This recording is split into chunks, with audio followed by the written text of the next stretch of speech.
Très heureux de venir vous retrouver pour faire suite à l'émission précédente concernant les envoyés du Seigneur Jésus. Les envoyés du Seigneur Jésus étaient envoyés 2 à 2. Et le Seigneur leur dit, dans quelque maison que vous entriez, restez-y jusqu'à ce que vous partiez de ce lieu.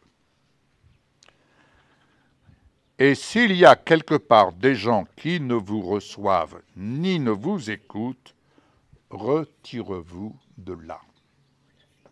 Et secouez la poussière de vos pieds, afin que cela leur serve de témoignage. Lorsque les bergers qui étaient dans la steppe sauvage et qui veillaient durant toute une saison, ça a duré 6 mois, peut-être plus, et qu'ils ont vu l'étoile du berger, et ils ont suivi cette étoile pour aller se rendre là où Jésus était né. Il faut bien comprendre ceci.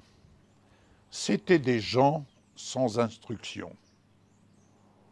Des gens qui, selon l'historien Flavius Joseph, ne se lavaient pas parce qu'il n'y avait pas d'eau ou si peu. Donc ils étaient durant 6 mois dans cette steppe sauvage. Je pense que ça devait sentir un peu, qu'à cela ne tienne. Mais c'étaient des gens sans instruction. Et lorsqu'ils ont eu la grâce de se rendre là où Jésus est né, il faut bien comprendre qu'ils sont repartis et ils ont été, pour ainsi dire, les premiers à aller annoncer la bonne nouvelle. Et ils en profitaient pour vendre éventuellement leur fromage, ce qu'ils retiraient des brebis. Mais ils n'étaient pas reçus à cause, très souvent, de leur odeur, mais ils n'étaient pas reçus parce qu'on disait « ce sont des gens sans instruction ». C'est d'ailleurs ce qui a été dit des premiers disciples. On disait « mais qui sont ceux-là » Ce sont des gens sans instruction. Bien-aimés, le Seigneur choisit les choses les plus faibles de ce monde pour confondre les sages. Oui, il a plu à Dieu de choisir des gens sans instruction. Vous savez, beaucoup peuvent s'imaginer que, en m'écoutant, doivent se dire « mais qui est cet homme ?» Eh bien, cet homme, c'est tout simplement un homme qui est issu d'une famille pauvre, et je dis pauvre, qui n'a que son certificat d'études, qui a travaillé à l'usine, qui a été chauffeur routier, bref, jusqu'au jour où le Seigneur l'a appelé pour aller servir et conduire un camion avec un chapiteau pour évangéliser, conduire le ministère de l'évangélisation, et je dis le ministère Vie Abondante avec notre bien-aimé Jean-Louis Jaillet. Donc voilà, je suis tout simplement quelqu'un de simple, et nous avons appris et nous apprenons encore à vivre de l'Évangile. Et quand je dis vivre de l'Évangile, plus précisément à vivre dans la dépendance de notre Seigneur Jésus-Christ. Nous avons appris, jour après jour, en mettant en pratique ce que le Seigneur nous donnait de mettre en pratique.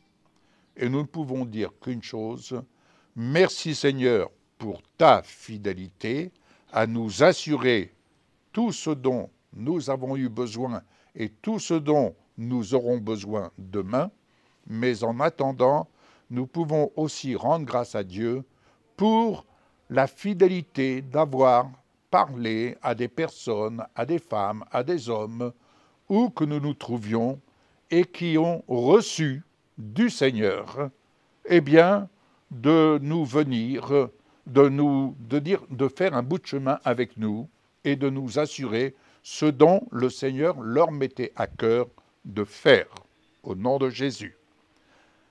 Ainsi, ici, ils allèrent, c'est-à-dire que là où on est reçu, béni soit le Seigneur. Béni soit le Seigneur. Vous savez, je vais vous dire quelque chose. Je suis dans ce lieu tout simplement parce que le Seigneur y est reçu. Je suis dans ce lieu et je vous partage pour édifier, vous édifier en tant que membre du corps de Christ, mais pour édifier son Église. Parce que le Seigneur y est reçu et parce que sa parole y a totalement sa place.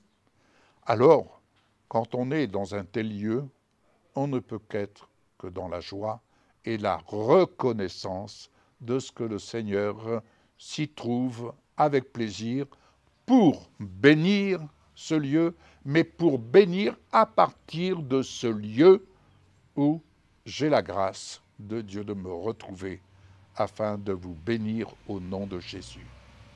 Donc, là où sa parole est reçue parmi les personnes, les amis qui écoutent ce que j'ai la grâce de vous servir, là où la parole est reçue, alléluia, et que la paix de Dieu y trouve sa place, béni soit le Seigneur.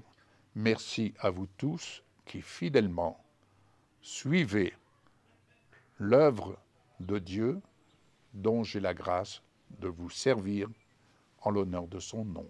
Soyez bénis, soyez fortifiés, et nous allons nous quitter ici pour cette journée, une journée dans laquelle je vous souhaite le meilleur.